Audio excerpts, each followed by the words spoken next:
Often, what matters most is not the decision I make, but how I throw myself into executing it well.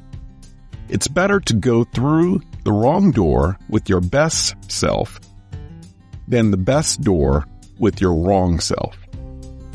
This quote is from the book All the Places to Go, written by John Ortberg. This episode tackles what to do when things go wrong, when our plans are no longer perfect and a comedy of errors trips us up. I hope this short episode brings a different perspective and inspiration for where you're at in this journey called life.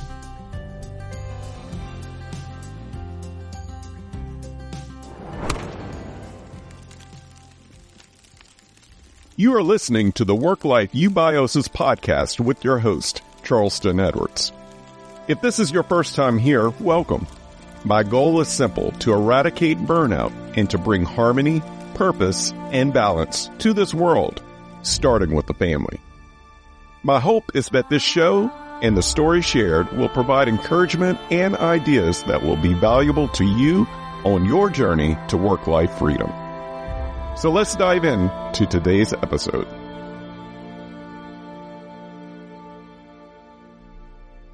In February of 2004, I produced an Outkast performance for the start of the NBA All-Star Game weekend. The show was to be aired live on TNT during halftime of the first of a doubleheader. At the 5-minute mark of the halftime show starting, I remember the call on the radio just like it was yesterday. "Hey, Charleston, they are not coming out to perform." My stomach sank, and I went into a mad panic. In summary, Sleepy Brown's hit song with Outkast, "The Way You Move," needed a DAT player to play the track behind their performance. Without the DAT player, no performance.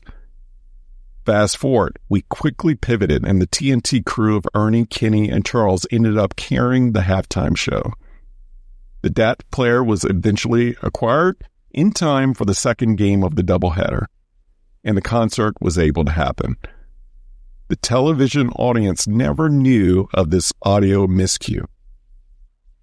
Fortunately, no heads rolled for this snafu, but it was a lesson to all the coordinators on the importance of being thorough, the value of rehearsals, and working through all the what-ifs.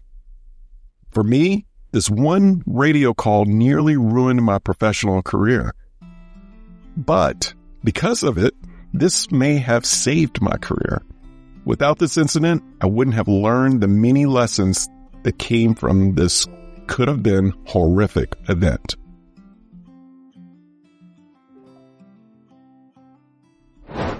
Last Monday, America witnessed a similar scene as Carrie Underwood took the stage at the presidential inauguration. As she stepped up to sing, I cringed at the awkwardness of the music not starting. So did everyone else. What happened to the music? As an event producer, I could feel the stress of the planners and the audio engineers behind the scenes. These precious seconds were not in slow motion, but it felt like an eternity. For this particular event, waiting for the audio to be corrected was not in the cards. Carrie, understanding the moment, took the microphone and led a beautiful, crowd participatory a cappella rendition of America the Beautiful. This blunder was the best mistake ever. We got to hear the angelic voice of Carrie and the many harmonies of the crowd from underneath the rotunda. America was truly beautiful in that moment. Carrie depended on the music for this performance, but when faced with the conundrum of waiting, she chose to move. She wasn't waiting for a replacement DAT player or whatever the issue was behind the scenes. She moved quickly and confidently. She let her light shine.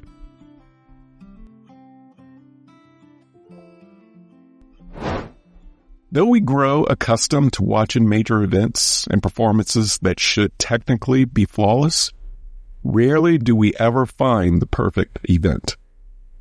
There are always missteps, loose wires, and forgotten equipment.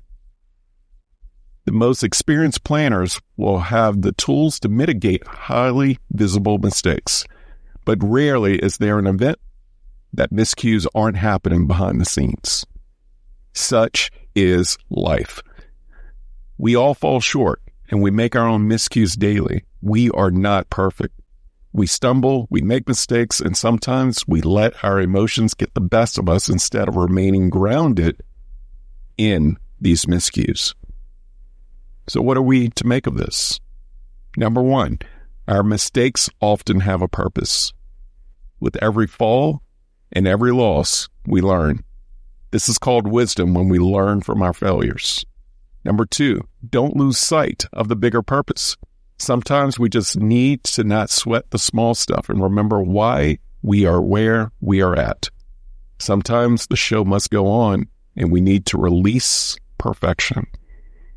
Number three, we may make the perfect plan, but the unexpected may be God's better plan.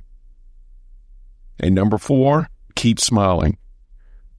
What was beautiful about Carrie's performance was that, at least on camera, she embraced the opportunity to move on. Not in disgust, not in anger, not in embarrassment. She smiled, kept smiling, and invited the audience to sing along. We don't go about life trying to make mistakes, but when they do happen, we have choices to make on how we respond.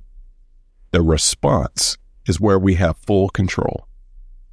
We even tell this to our kids, and for them to actually learn this lesson, we have to prevent ourselves from being the helicopter parent.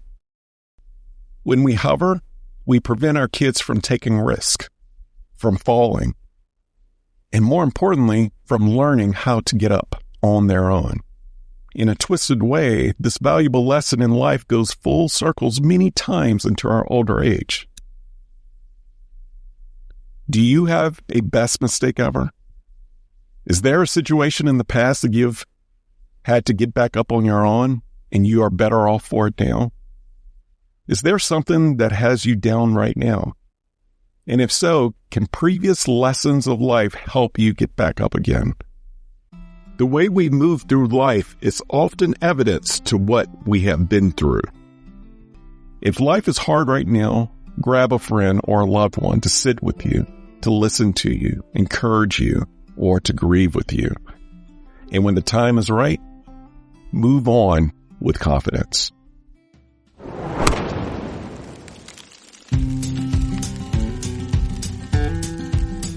Thank you for listening to the Work-Life Eubiosis podcast, part of the work-life resources created by Own Your 5 to 9.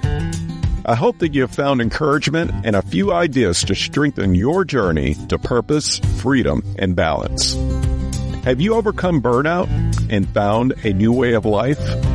Millions around the globe are still at the risk of burnout and losing it all. And your story may be the one that sparks not only a dream, but action. Visit ownyour5to9.com for more information and submit your story. While you're there, join the Work-Life Eubiosis newsletter and receive additional resources weekly right to your inbox. If you enjoy this podcast, take time to subscribe, rate, and leave a review.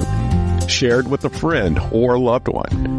Remember, the most important organization in the world is the family. Let's do our part to strengthen it. Thank you for listening.